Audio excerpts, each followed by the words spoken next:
So recently, a company called Colbor reached out to me and decided to send me a new light of theirs. I hadn't ever heard of Colbor before. Wait a minute! Who are you? But considering the product is something I'd be interested in using anyway, of course I said, yeah, let's try it out. And of course I get to tell you guys what I think of it. So I've actually written a list here of all the things I like and don't like about the light, and I'm just going to go over that real quick. First of all, it is a 100-watt light, which is pretty decently powerful, especially given the fact that it's so small, which is the second big thing. I mean, for such a small light to be able to give out such a big power output and not only be mains powered, but you can instead even battery power it and it still has that output, is quite impressive. Because overall that form factor is tiny, meaning you can sort of take it around and rig it up in all sorts of interesting scenarios. So I think it's really impressive considering what you're getting. Another cool thing about this light is that there's actually a load of accessories available for it. The main one that comes with the light is this small little thing here, right? And that's quite similar to the one that you get with the Ulanzi 40 watt that I reviewed like some months previous on this channel. However, you can actually go out and buy some mini Bowens mounts attachments, which will basically give you a number of different modifiers to put on your light. So things like the softbox, which I'm actually using now to film this video, and there's a number of other things. So, you know, it's definitely worth looking into the accessories that they have if this is something you're in the market for. Now, as for the accessories, while I've only tried out the two that they've sent me, being the power battery grip and the softbox, I have to say they have a really high build quality. In fact, I'd even argue that the accessories are built slightly better than the light itself.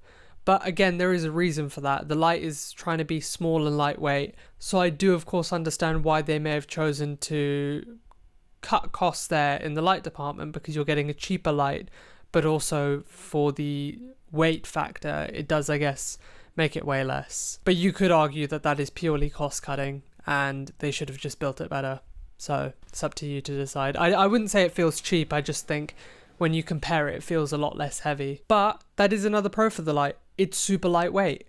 So it means you can really mount this wherever you want. I mean, obviously at the moment I've got it on a light stand, but I've got a Gorilla Pod, and because it's got the tripod mounts, you can actually wrap this around on the ceiling or on a wall or in a tree or wherever you wanted, really. Let's say you actually mount your light in some really odd, far-fetched place.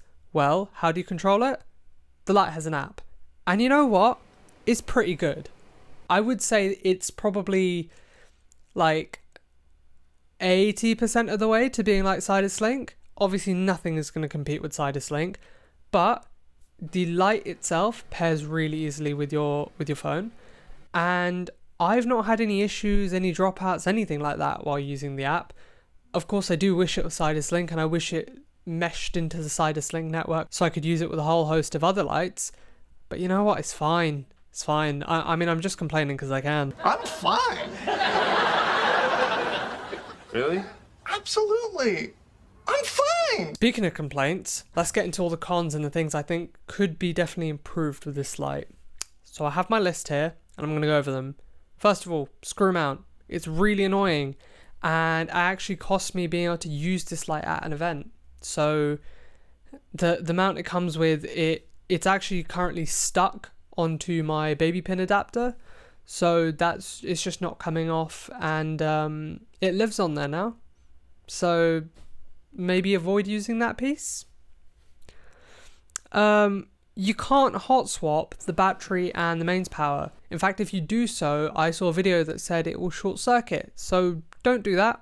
If you've got it plugged in, don't try and put the battery in at the same time. You're gonna overload the circuits. And if you're using the mains powers and you want to switch to the battery, first you got to turn off the light, unplug it, then plug in your battery and turn it back on. Otherwise you risk absolutely frying the device. So do not do that. What else? I mean, okay, this one's me being pedantic really, but it does require a proprietary app in order to function if you want to use the remote features like I was talking about earlier. Again, that's just me complaining because I'm used to Sidus Link and that has me spoilt. But it would be nice if there was one app that could mesh all the lights you use. What are you gonna do though? If you're spending less, or if you want to get lights like this and also use apertures, it's the compromises you have to make. It's not the end of the world. As for the accessories, while Colbor does have a range of different accessories you can choose from, it is a bit annoying that you're sort of locked into their ecosystem. It's not necessarily a proprietary ecosystem, as the mini Bowens mount does exist on a number of other white label products.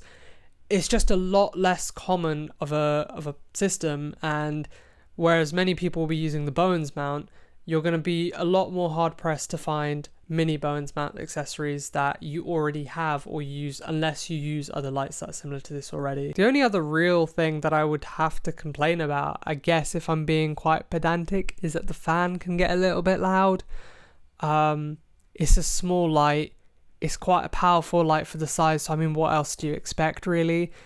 I think if you're recording anything where audio is critical, sure, maybe this isn't the light for you. But for things where you can, just hold a mic like in a YouTube video, or for things where there are ways to get around it, you're going to be fine. I think there's certain scenarios where it might not be so great, but I don't think it's going to have the biggest impact in the world, especially considering so many other lights have fan noises and YouTubers use them and other people who create content use them as well. I mean, for commercials where you might not need the sound necessarily, if you're doing like a product spec or something, it'd be great. I mean, you can especially get into those small tight spaces, and I think that works really well. So overall, would I recommend this light?